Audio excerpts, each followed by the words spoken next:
Meu nome é Hércules, é um prazer estar aqui conversando com vocês, falando um pouquinho sobre o maracujá. O maracujá é uma fruteira que tem uma série de curiosidades e muita gente não sabe produzir o maracujá. Ela é uma planta mais rústica, tá certo? E tem uma grande capacidade produtiva. Não se preocupou em aspecto externo do fruto, de beleza, mas em termos de qualidade interna do fruto. Então ele é um fruto de tamanho médio, ele não é grande, mas ele é um fruto bastante pesado. Como o produtor vai vender por quilo, para ele é interessante. E como ele é uma planta mais rústica, às vezes o produtor que não tem tanto treinamento, tanto costume de trabalhar com o maracujá, ele vai poder fazer uma boa produção, porque a planta também é mais rústica. Bom, como é que funciona o maracujá? Primeira coisa, então, é aonde eu vou plantar o maracujá. Você escolha da área onde é que você vai plantar. O maracujá deve ser plantado numa área que tenha fácil acesso para você estar sempre ali vendo a sua lavoura, como é que ela está desenvolvendo, fazer uma desbrota, fazer uma condução. Então, local de fácil acesso. Que não tenha uma declividade muito acentuada, que dê para trabalhar com máquina, que não tenha problema de baixada fria. O que é uma baixada fria? É onde acumula o ar frio. Beira de brejo, próximo a ribeirão, aonde normalmente o ar frio acumula. Com isso, o que acontece? Você vai ter muito orvalho à noite. O orvalho é como se fosse uma pequena chuva no maracujá. Com isso, você não tem um bom desenvolvimento da planta, ela começa às vezes a ter problema de doença em função do local que você está plantando. Então procura uma área mais ventilada, que tenha uma boa circulação de ar. Época de plantio. Então você escolheu a área, tá? Qual que é a época de plantio? Nós temos duas épocas de plantio. A primeira época é essa que está terminando agora, que é o período de janeiro até março, final de março, meados de abril. Esse é o período que normalmente tem chuva ainda, tá? Então, esse período já está finalizando. Qual que seria o segundo período de plantio? O período que vai de final de abril até agosto. Porque esse segundo período também funciona bem. Ele é muito bom, porém, aí já tem que se pensar em irrigação. Quando é uma região muito fria, a gente evita o período de junho, às vezes onde esfria muito. O frio que eu falo é abaixo de 12 graus, porque aí a planta, não é que ela morre, mas ela diminui. A gente só evita uma época, que é o período de novembro e dezembro, que normalmente são períodos muito chuvosos. E aí o excesso de chuva dificulta o desenvolvimento da mudinha nova. Começa a vir muito mato e aí pode ter problema com pragas e doenças. Então, nesse período muito chuvoso, a gente não faz o plantio. Tirando isso, praticamente o ano todo, quando você tem irrigação. Se você não tiver irrigação, até o final das chuvas no máximo. Primeiro passo depois é você fazer o preparo do solo. O que precisa ser feito? Uma boa análise de solo. Porque o maracujá é muito exigente em cálcio e magnésio. Então a gente tem que fazer uma calagem boa. Ah, mas eu vou fazer a correção do solo agora e plantar o maracujá logo depois? Não tem problema nenhum. Porque o calcário que você está colocando agora, ele vai ser usado pela planta a partir de 6 meses, quando ela for entrar em produção. Até lá, dá tempo do calcário reagir e fazer o efeito que precisa. Ele é incorporado o mais fundo possível, porque é uma quantidade maior de calcário que a gente usa, tá? E tem que ser feito na área total. Raramente você tem uma análise de solo que dispensa o uso do calcário. A cova, você vai usar o que na cova? Esterco. A gente trabalha com esterco de curral, 20 litros por cova, ou também pode ser cama de frango. Aí usa-se a metade. uma quantidade de super simples, até 500 gramas de super simples, que é fósforo, e você também usa micronutrientes, porque você fez uma correção do solo bem pesada, e aí você usa o micronutriente, que é o FTE. A cova, ela tem que ficar sempre mais alta do que o nível do terreno. Tá? Por que isso?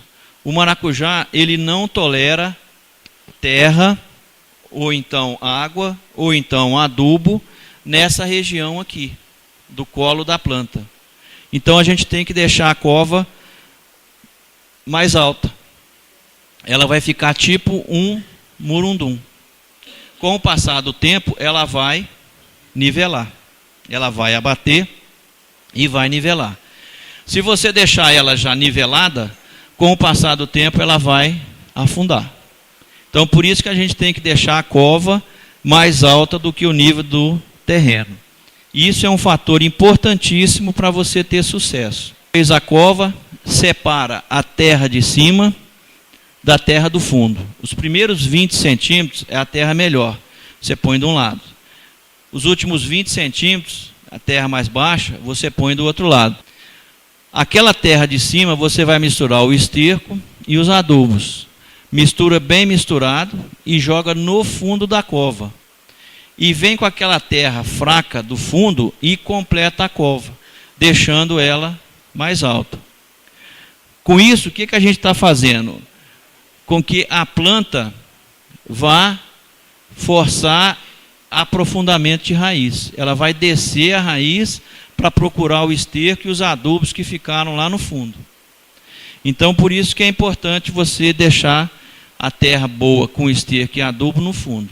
Por cima a terra fraca. E a cova mais alta do que o nível do terreno. As mudas.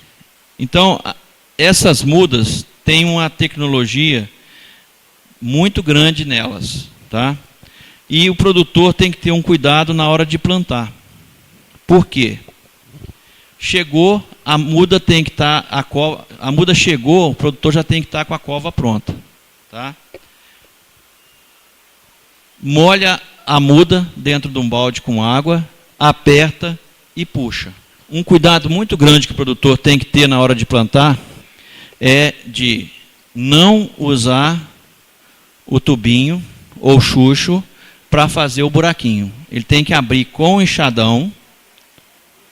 Ele abre com o enxadão, coloca a muda retinha e vem apertando terra de baixo para cima. Não pode plantar fundo, não pode deixar fora. E não pode deixar ar na raiz. Então, esse detalhe de apertar bem a muda é importantíssimo. Como é que funciona o plantio, né? As espaldeiras é como se fosse uma cerca paraguaia de 2 metros de altura, com um fio só na cabeça dos postes. O arame é o mesmo arame de cerca paraguaia, é o arame liso. Tá? Um fio na cabeça dos postes. Os postes são colocados a cada mais ou menos 6 metros. Esse é o sistema mais usado, a espaldeira em linha. Quais são os espaçamentos que a gente normalmente usa? Se você não vai usar trator, então o espaçamento é manual. A linha é 2,5 de largura entre uma linha e outra. Quando você vai usar máquinas, passa para 3,5, que aí cabe qualquer trator. E quando não vai usar nenhum nem outro, parreira é tipo parreira de uva. Aí você trabalha com 4 metros entre uma linha e outra. Entre as covas, a gente trabalha normalmente 4 metros entre uma cova e outra. Tem gente já plantando com 3,5, alguns até com 3, entre uma cova e outra. 5 metros praticamente ninguém mais planta. Você planta o maracujá, ele vai desenvolvendo, vai crescendo e vai soltando ramos. E você vai conduzindo a planta pelo barbante até chegar no arame. Quando está chegando no arame, você poda o ramo principal, capa a guia mestre e deixa 2 brotos laterais. um para a direita e um para a esquerda. Esses brotos vão ser enrolados no arame, de maneira que depois vai formar a cortina. Então, essa é a condução que você vai fazer na sua planta de maracujá. A gente tem que ter cuidado, porque às vezes o que acontece? Por isso que é uma atividade que o produtor tem que ficar bem atento nela. E a gavinha, é aquela molinha que normalmente vem e segura aqui no barbante. O produtor não viu, ela enroscou nele mesmo e fez aquilo lá. Ó. Aquilo lá é um estrangulamento que a planta sofreu por ela mesma. Então, tem que ter cuidado para você não ter problema com condução mal feita da planta. Isso não tem como recuperar. Depois que você planta, a cada mais ou menos 25, 30 dias, se tiver no período chuvoso, né, você vai fazer sempre as adubações. Fazer uma adubação equilibrada, para a planta poder responder rápido, e quanto mais cedo ela chegar no arame, melhor para você, porque menos trabalho ela vai te dar depois. É só um resumo do manejo de pragas e doenças. Tá? A gente trabalha com as pragas e as doenças do maracujá, já desde o início, quando você está preparando o terreno, tá? Para você diminuir a incidência de praga e doença, e você também ter um custo menor com o controle dessas pragas e doenças. Mato, controle de mato é importantíssimo, o mato tem que ser sempre baixo. Pode ter mato na lavoura de maracujá, desde que ele esteja baixo. Se ele crescer e ficar alto, vai trazer doença, vai trazer praga para a sua lavoura. A poda também, você sempre fazer a poda de maneira a deixar a planta sempre mais arejada, mais ventilada, vai favorecer a produção e o controle de doença. O manejo, como é que você vai cuidar da sua lavoura? Sempre as linhas debaixo da linha, você vai manter a lavoura limpa, tá? Seja com enxada, seja com herbicida de contato. E no meio, entre uma linha e outra, você vai fazer a roçagem do mato. Então o mato vai ser roçado. Por isso que quando você planta no espaçamento que passa trator, esse meio aqui fica mais fácil para você controlar o mato. Não precisa capinar tudo, tá? O meio você pode deixar o mato baixo, porque vai segurar também a umidade. Agora, tem que estar baixo. Se você não consegue controlar ele ficar baixo, então você pode capinar toda a área. Aí alguém perguntou sobre polinização. Isso é que vai fazer o maracujá realmente ter uma grande produção. É a polinização. Polinização é o quê? É enxertar a flor do maracujá para ela virar de flor, virar fruto. Então, desde o início, começa a fazer bem feito, para no final você chegar na época da florada e poder colocar carga na sua lavoura. E para isso você tem que fazer também aquela adubação que nós estamos falando lá desde o início, uma adubação bem equilibrada para poder a planta suportar a carga. Quando tem pouco maracujá, o preço no mercado é muito alto. Quando tem muito, o preço despenca, ou então, o que é pior, nem compra. Aí começa a ter excesso de produção e não tem mercado para ele. No nosso caso, o produtor não vai ter aquela variação de preço lá em cima, mas ele também não vai ter aquele preço lá embaixo, ou então não ter aonde vender, que é muito pior ainda. O que acontece? A gente vai estar te orientando e vai vendo como é que está a sua safra. Se você vai produzir mais, eu vou lá e vou alterar o seu valor. Vai produzir menos. O que você estiver plantando para a indústria, você vai destinar para a gente. Tá certo? Aí, mas eu vou produzir mais do que 30. E eu tenho um excedente aqui que eu quero vender, por exemplo, no mercado. Não tem problema.